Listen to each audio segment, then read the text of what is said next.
Hello, I'm Mike Bedard with Cinema Singularity, speaking with Erick Peyton today. Eric, how are you doing? We're good. We're good. We're good. It's a beautiful day in Park City, and so doing fantastic. Thanks. How long have you been at the festival so far? Oh man, it's only been like 2 days, but it feels like 2 weeks. You know Yeah, what I I mean? know. Believe me, I know. Yes. And Baddest Speechwriter is part of the short documentary circuit. Were you Yeah, able to be at that showing? I How was the was. reaction? Oh my gosh, the reaction was amazing. It's funny, when you're doing these projects, like you get to watch them over and over and over again, just to get notes back on and make sure we're applying, some authenticity to it. So Stefan was giving notes, I was giving notes, the whole team was, and so you're sort of used to seeing it, but you're watching it to ensure that it's like trying to get better and better and better. This time, sitting in the theater with a full audience and just watching the film, knowing that it's done, um, it was very impactful. So yeah, it was incredible. Yeah. Yeah. Just going back to the beginning, you're co-founder of Unanimous Media with Stephen Curry, Yeah. and you have, Baddest Speechwriter of All Time showing here at Sundance. You have Goat, Yes. animated kids movie coming out next month. Yes. When you started Unanimous, Yeah. was that always a plan to like dip your toes into every genre and as many mediums as possible, just telling these Yeah, stories? I think the idea around Unanimous, our mission is to inspire through media, through three different silos: family, faith, and sports, and um, that's really was the mission from the very beginning.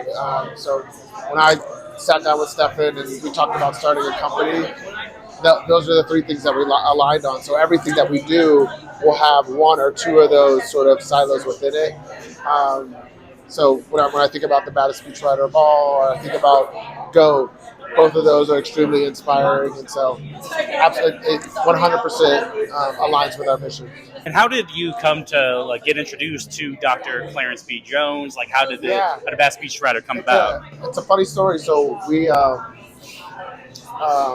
I go up and I see Stefan play, and so I'm there, and Clarence was actually his guest in the suite, and so I got a chance to talk to him and just hear his story from him, right? And then went home, did my research, and I was like, this is incredible, and so Stefan and Ben got on the phone together, and they linked and decided to do this documentary, and the rest is sort of history. Mm.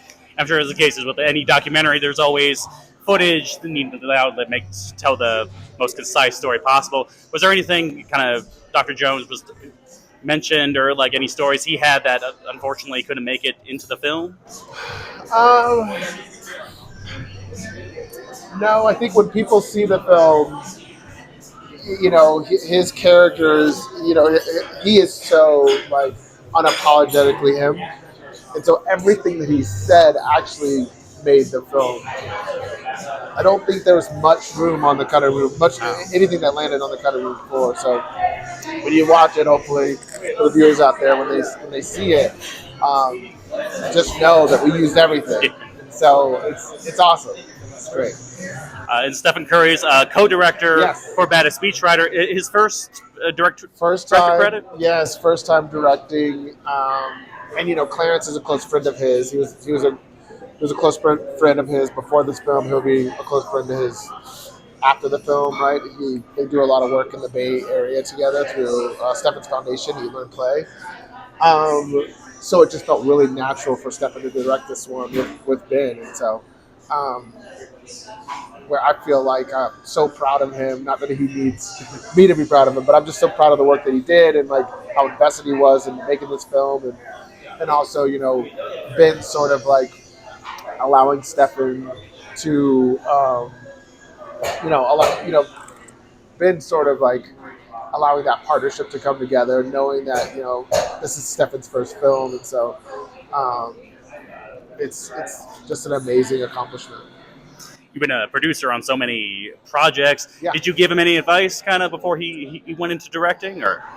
The only advice I ever give Stefan is like trust your gut, because he's lived a life like nobody else on the planet. It's like I look at for him, I just want him to be authentic and 100%. He always is. So that was it. We didn't really talk about much creative, and that was Stefan and Ben. I would give my notes especially during production, we didn't talk about much creative, but as the cut started coming in, of course, we would all talk about like how to make it better, what type of animation style we want to use, the title, things like that.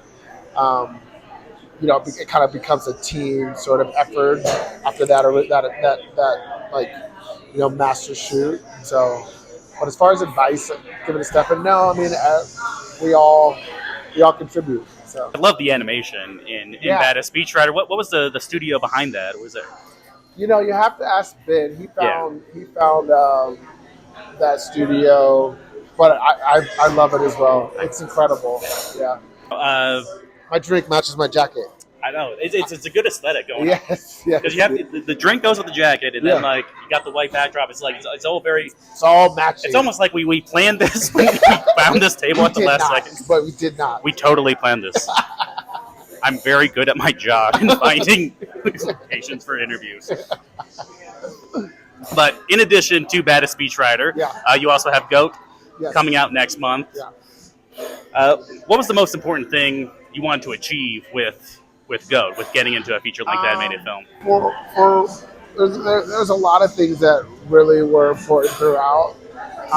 One of them was just like making sure we're representing culture through the basketball culture, which I feel like basketball culture is, hip-hop culture is, shoe culture is, it really is a sport that kind of can speak to so many different demographics.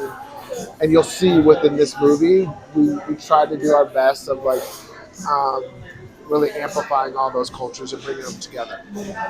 I'm very excited to see it. A buddy of mine actually helped write on it, so I'm so stoked to see what you're able to do. Yeah. I mean, I can't say enough about it. We've been working on it for 6.5, 7 years, Wow. So extremely passionate about it, and I hope the world loves it. Been working on it so long. I imagine this was Steph's idea. Like, how did he kind of approach you? Like, I want to make this animal basketball movie, or were there different permutations to this idea of how? So in animation, I don't think one idea really can create an animated story, because during the process you're constantly tweaking it. So this movie really started from a kid's book, and then when we came on, after they found the book, we came on, it started to mold and reflect Stefan's story. And as we went on, it just felt more authentic to lean into that story and his journey, and sort of here we are. So, but there is no. It's so amazing. It's not like scripted films. Animation, in my opinion, it's like clay, and you are constantly making it better. Literally until like maybe a week ago. You know what I mean? So, So it's there's so many people that worked on this film that are amazing animators and storyboard artists, and the directors Tyree and Adam are incredible, and so it is a team effort for sure. Yeah, so excited to see it. It looks so fun. I don't know, especially hopefully ride the success of Zootopia 2 and whet people's appetite for talking animals, but a very different story from what Zootopia is trying to do. Yeah, no, I mean, I think that Sony Animation is, the best studio on the planet, and I think that the way that they approach these stories and the way that they approach just animation, period, they're constantly trying to push the envelope. And so one of the things that I love about this movie is like you're going on this journey and you're seeing things like you're seeing sort of places that you've never seen before, but you can also relate to. So like you'll see a court that'll look like a volcano, and you'll be like, how the hell does that even make sense? But it does within this film. I know Steph's busy, but does he have plans to direct more things in the future? Or is that kind of on the docket, maybe down the line? No, it's funny. I think you'd have to ask him. Yeah. This is one of those things where like it just felt right for him to direct. I can't imagine him not doing it again. I think he enjoyed himself, but because he has a day job, that pesky day job. You know what I mean? So it might take a little bit. It's funny that just making like the documentaries, working on that's the side hustle for him. Yes. A little bit.